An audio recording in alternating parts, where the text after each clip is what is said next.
Hi guys! Ayan, ang ulam ko ay giniling at may bicol. Ayan guys, kain tayo. Lunch time. Kauwi ko lang. Ayan. Kaya bumili lang ako ng luto. Tapos, meron pang sabaw. Humingi ako ng sabaw. Nilaga. Hindi naman mawawala yung sabaw. Pagka bumili tayo ng ulam, meron kasamang sabaw. Ayan.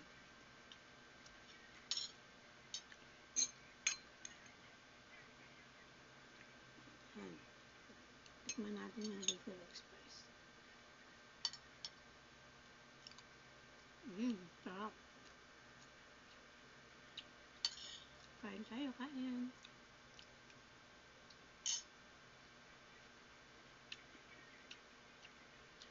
Hey!